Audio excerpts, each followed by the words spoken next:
Well, to talk about this year's scorecard, we're now joined by Anne McLellan and Lisa Raitt. Hello to the both of you. Hey, Michael. Hello, nice to see you. Nice seeing you too. A big report here, very important information and conclusions. And I want to begin with one of the lines that you have in your summary, because you say that a year later since the last scorecard, because the second annual one, that your worries are only more heightened than they were a year ago.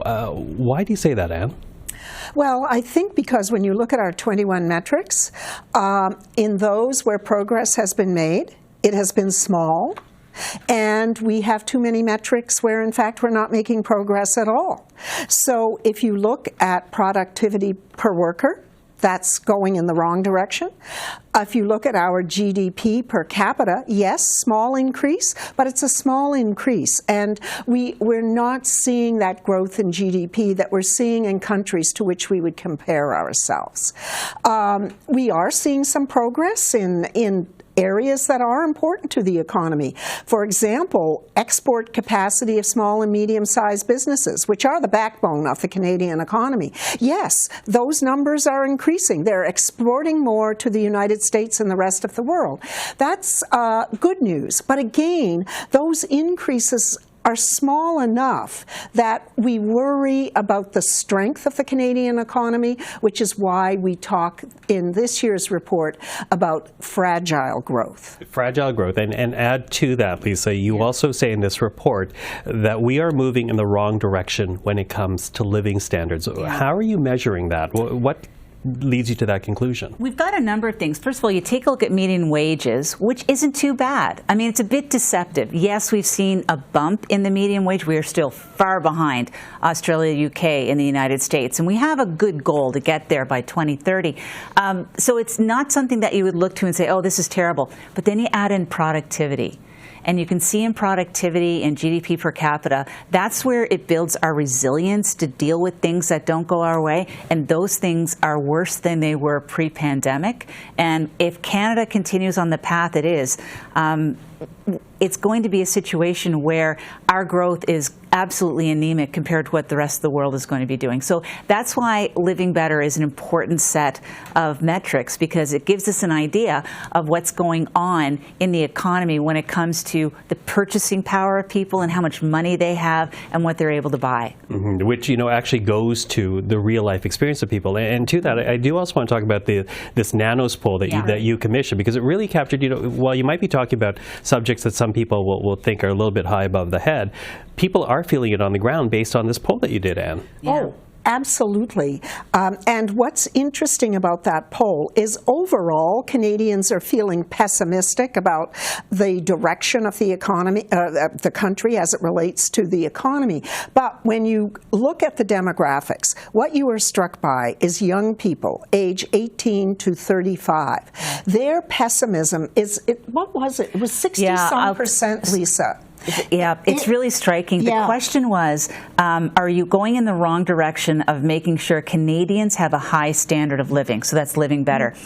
18 to 34-year-olds, 63.6% of them said wrong direction. And then you get to my age group, 55 plus, only 47% said. So think about that. Look at that disconnect. I mean, the way Nick said it was very clearly, while we may be thinking that there potentially could be a crisis in a fragile economy, the 18 to 34-year-olds, they're in a crisis right now, and we've got to listen to them. Yeah, I would say canary in the coal mine, but there's so many of them that it's more than just a canary, exactly. Yeah. So, when you talk about this, then, I'm wondering, who's dropping the ball here? Is it government? Is it through their policies? Is it business through a lack of investment? Who's dropping the ball when it comes to what you're tracking here, this dropping standard of living?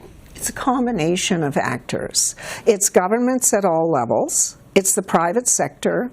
And then maybe it's all the rest of us, civil society, where perhaps we need to be asking different questions, especially of those who would seek to lead us. And I think sometimes the phrase economic growth seems like this detached term that economists use. But what Lisa and I try to do is ask people to tell us how this is impacting you. How do you feel about your life right now? What are the things you need to have a high quality of life? Do you have them? Do you think you'll have them in the future?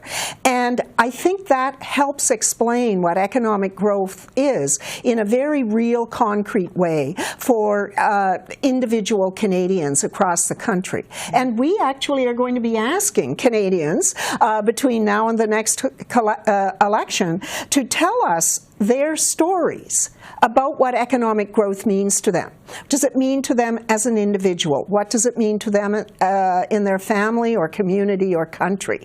And we're hoping to hear from lots of Canadians around what economic growth means to them. Tell us your stories about your life and what economic growth means to you. You know, Lisa, I am wondering about where the money has been spent when it comes to government policy at the very least, because we've seen this government invest billions into greener technologies. We've seen them, battery plants, if you will. They've also invested in building homes, national child care, which they make the argument creates more economic activity. Is it that these policies are not investing deep enough or not being concerted enough? Where's the disconnect there?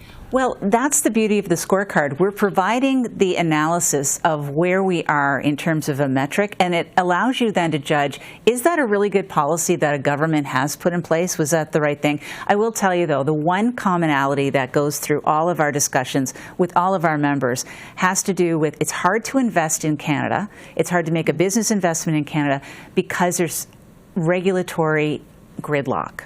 And they said all the different levels of government need to coordinate better. And we heard this from the Dairy Farmers of Canada. We heard this from Carolyn Wilkins. We heard this from mostly all of our members, that an easy way, not too much money, of dealing with a lot of the questions around productivity and investment comes down to making it easier for you to do business in Canada.